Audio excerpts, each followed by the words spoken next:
Welcome back to our channel SSK crazy reviews. ఇంకా భయ completely చూసుకున్నట్లయితే మనకి లీడ్ రోల్లో ఏదైతే మన సత్య గారు కమిటీ అయినటువంటి లీడ్ క్యారెక్టర్ చేసిన అదే భయ మన హీరో క్యారెక్టర్ చేసినటువంటి జెట్లీ మూవీ ఏదైతే ఉందో, సో ఇది ఆన్ స్క్రీన్స్ మీద అయితే చాలా రోజుల క్రితం అయితే పడిపోయింది. బట్ నేను రీసెంట్లీ వాచ్ చేసి మన ఛానల్ ఎటువంటి అప్డేట్ అనేది ఈ మూవీకి సంబంధించి ఇవ్వలేదు. బట్ ఇప్పుడు ఈ వీడియోలో మనం దీని కంప్లీట్ రివ్యూ అనేది ఎలా ఉందనే డీటెయిల్స్ అయితే మనం మాట్లాడుకోబోతాం. సో ఆల్మోస్ట్ చాలా వరకు ఈ వీడియో చూసే వాళ్ళందరూ ఈ మూవీని చూసే ఉంటారని ఎక్స్పెక్ట్ చేస్తున్నాను. మోర్ దెన్ డేస్ అయిపోతుంది కాబట్టి థియేటర్లో రిలీజ్ అయిపోయి కూడా. సో ఈ మూవీ కంప్లీట్ రివ్యూ అనేది నా ఒపీనియన్ ఏదైతే ఉందో, సో అది మీతో షేర్ చేసుకోవడానికి కంప్లీట్ డెడికేటెడ్ రివ్యూ అయితే చేయడం జరుగుతుంది. సో కొత్త యూజ్ అయినా మన ఛానల్ సబ్స్క్రైబ్ చేసుకున్న వాళ్ళు ఇంకా ఉంటే వెంటనే ఛానల్ సబ్స్క్రైబ్ చేసుకోండి. అలాగే ఫర్దర్ అప్డేట్స్ మిస్ అవ్వకుండా ఉండాలంటే పక్కన బెల్ ఐకాన్ ఉంటుంది, దాని మీద క్లిక్ చేసి ఆల్ మీద ట్యాప్ చేసుకోండి. నేను చేసే ఫర్దర్ అప్డేట్స్ అన్ని మీకు నోటిఫికేషన్ రావడం జరుగుతాయి.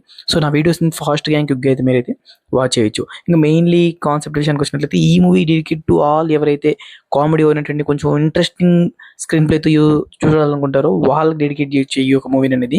సో ఎట్లా అంటే కంప్లీట్లీ కొన్ని మూవీస్ ఉంటాయి, ఎల్ఆర్ నరేష్ గారి మూవీస్ మనం మెజారిటీ చూస్తుంటాం.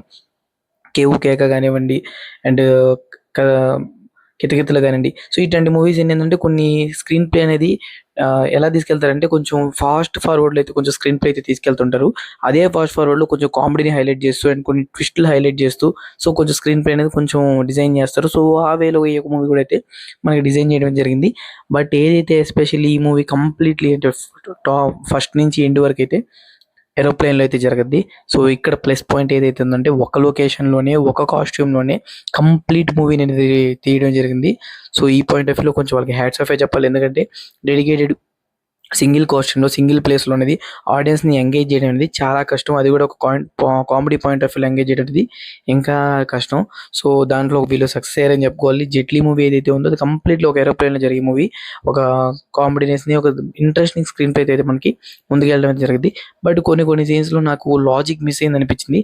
బట్ కామెడీ ఓరియంటెడ్ సీన్స్లో మనం లాజిక్ ఎక్స్పెక్ట్ చేయకూడదు కాబట్టి సో వాటిని మనం పక్కన పెట్టేయచ్చు. Overall a decent movie completely on screens మీద వాచ్ చేయొచ్చు బ్రో. అంటే ప్రజెంట్ నవ్ డేస్ మంచి మూవీస్ అయితే లేవు. కంప్లీట్లీ ఫ్యామిలీతో ఆన్ స్క్రీన్స్ మీద కొంచెం నవ్వుకోవాలి అనుకుంటే వెళ్ళొచ్చు, లేదు అనుకుంటే ఆన్ స్క్రీన్స్ మీద వాచ్ చేస్తేనే ఇది అంత థ్రిల్ ఫీల్ అవుతాం అనే మూవీ అయితే కాదని అయితే నా రికమెండేషను.